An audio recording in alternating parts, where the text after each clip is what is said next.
Thank you, Mr. Chairman. It's my pleasure to be here today. It's a real joy to be in Japan for the first time, and I want to thank the organisers of the World Buiatrics Congress for their invitation to present to you the findings from our study where we investigated patterns and determinants of culling and mortality of dairy cows in New Zealand and why they appear to be unique to these cows which are in quite a different management system to the one which we've just been described. So in a pasture-grazed seasonal-calving dairy system.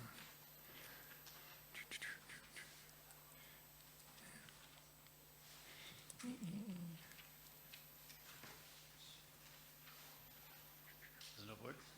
This? Yep, the forward button is on the stick.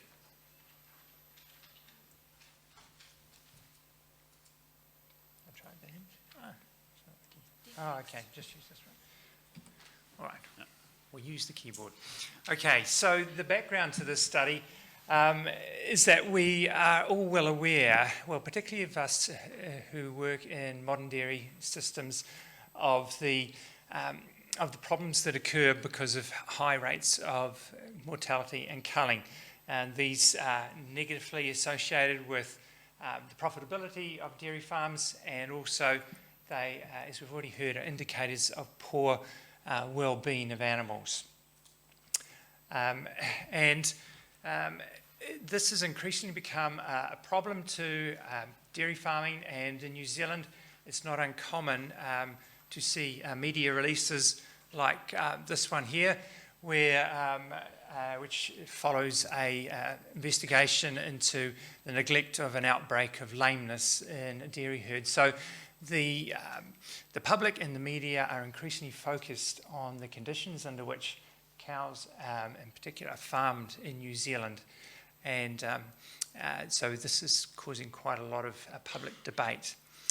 And so for these two reasons, around economics and the issue of animal welfare, it's really important that dairy industries are able to describe and measure mortality and culling in their dairy cows. However, until recently, we really did not have much information which we could do this. The data that we had was quite old and perhaps no longer relevant. As Mark's already told us, we need to keep our benchmarks up to date and relevant for the time and the population that we're considering. So the goals of our study were to describe and measure culling and mortality of cows in the dairy industry, and from that information to provide benchmarks for farmers so they're able to set their own performance goals from an established industry standard. And in addition to that, we wanted to investigate further risk factors for culling and mortality, and we could use that information in control programs and thereby improve the profitability and the well-being of dairy cows in New Zealand. So the design of our study, it was a retrospective cohort study, and for this we had essentially two parts to it. The information or data that we used was from a study, from a range of studies, a large project undertaken by Dr. Tom Brownlee.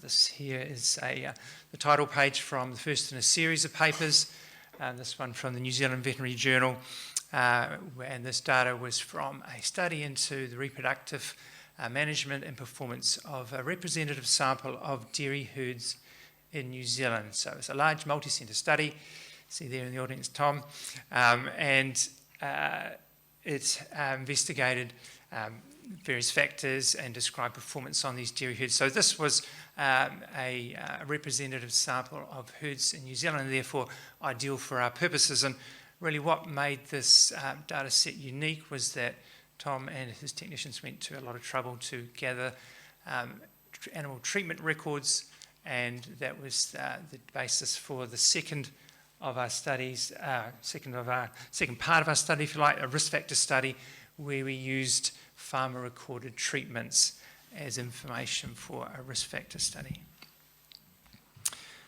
So, but before I go too much further, it's important that you understand really what are the what a farming system in New Zealand looks like. And so for those of you who are not all that familiar with New Zealand, this is a map or the globe of the Pacific Ocean. New Zealand's located down here in the South Pacific. Australia is an island off to our west coast. So we in New Zealand almost exclusively have a seasonal-calving pasture-based dairy system, most similar to parts of Ireland. Ireland or parts of Australia or South America. I've got a stylised diagram here of the important components of this pasture-based seasonal calving system. Along the horizontal axis we have months and broken up into 4 seasons, and the lactation period for seasonal calving herds begins in late winter, early spring, progresses through and is ended by the end of autumn, so the cows are not lactating over winter. The calving period is usually about 10 to 12 weeks of duration, starting, of course, in the beginning of the lactation period, and breeding period the same length, just beginning soon after the end of the calving period. There's 2 curves here. The first one is pasture growth curve. And because our cows, as we see out here, are pasture-grazed to get the large majority of their feed intake, we need to try and match their feed demands to the pasture growth curve, which is kind of denoted here in the blue, and this orange curve is for the demand for the herd to be fed to meet its lactation requirements. So, and where there's sort of gaps between these, either deficits here or surpluses here, then the surpluses are carried over forward to feed the cows when there's pasture deficit. So feed is stored as silage or hay. So that's it's really important to understand, particularly these issues around the breeding program and the restricted nature of that breeding program, and that is quite a strong constraint on our dairy system to meet a 365-day calving interval, because cows that do not conceive in this breeding period will not calve in the next year and therefore have a lactation, and most of them will be culled because it's uneconomic to keep them for a whole year without any milk production. So having said that, I want to just acknowledge many people who contributed to this work, my PhD supervisors who are named as co-authors, Dr. Tom Brownlee, who did all that hard work, the farmers and technicians who provided and gathered the data and funding for my project from a larger project called the Pillars of a Sustainable Dairy System, which is a partnership project between Dairy New Zealand, which is the levy payers funding group, research and development organisation, and the Ministry of Business, Innovation and Employment. And there's a little website there, a picture of the kind of information which we're trying to extend to the dairy farmers. So to our results. So here we have a box plot of herd level incidence of the 3, I guess, categories of fate for the animals, for the reasons why animals may leave a farm. So when I talk about fates, I mean culling, and so that is cows that are removed from the farm and immediately go to slaughter for human consumption, cows that are sold, which are on-sold for further dairy purposes, and mortality, cows that die on farm, either unassisted or with euthanasia. And so these are herd level distributions. So we had 113 herds, as I said before, in this descriptive part of the study. Reasonably normally distributed range of herd culling incidence risk per lactation, mean a little over about 15.5% per lactation. sale, a little bit more of a skewed distribution, but combined together we have about 19% of cows culled or sold per lactation, and the incidence risk of mortality there, 2%. A lot tighter, but a couple of outlier herds greater than 5% per lactation.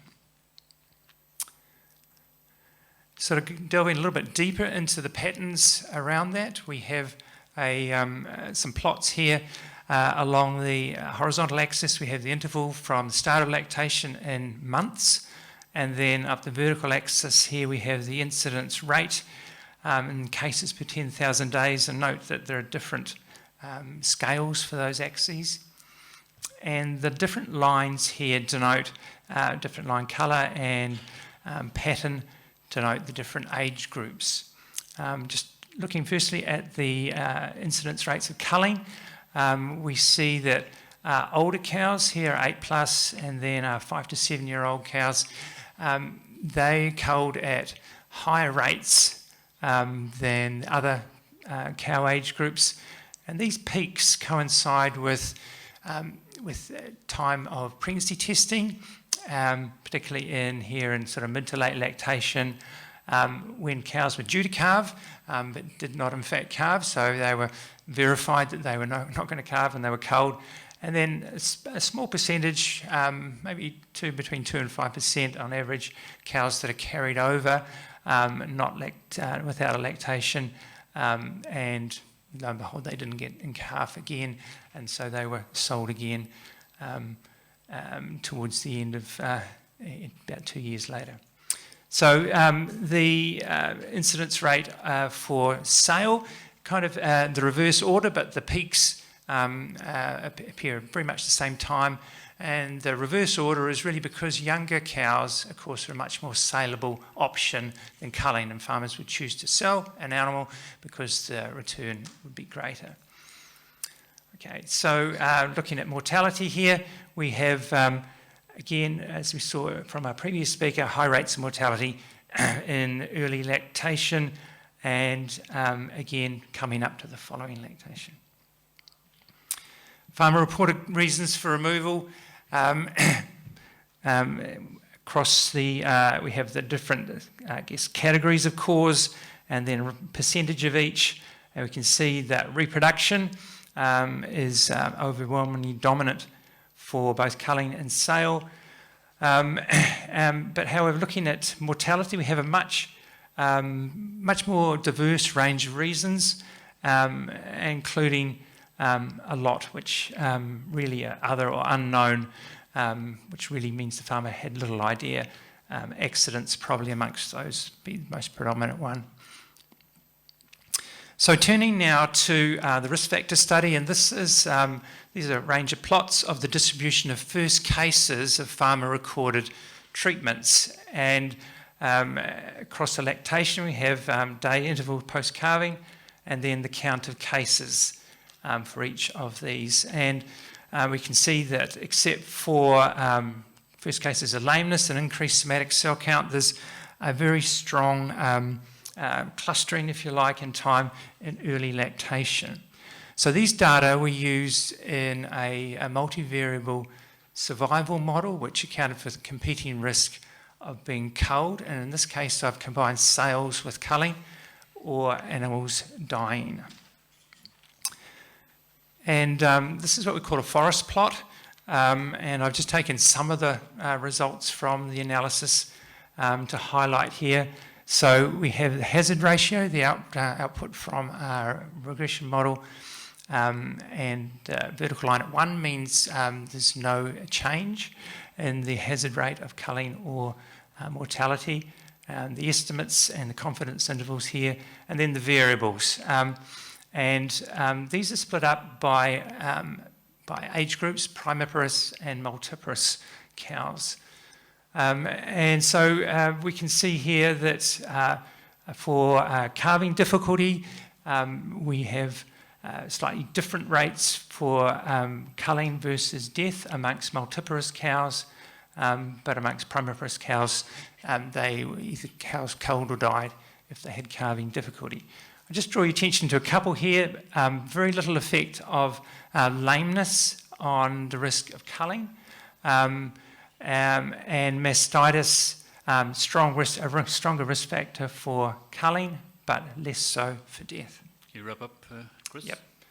Okay, so compared with other countries, we rank very low on these, and again, across other countries, looking at different reasons, lower on underreported and production. So we can use this information to benchmark performance, provide some incentive for improvement, but we would contend that farmers need to use system-specific programs to control culling and mortality in their herds. Thank you.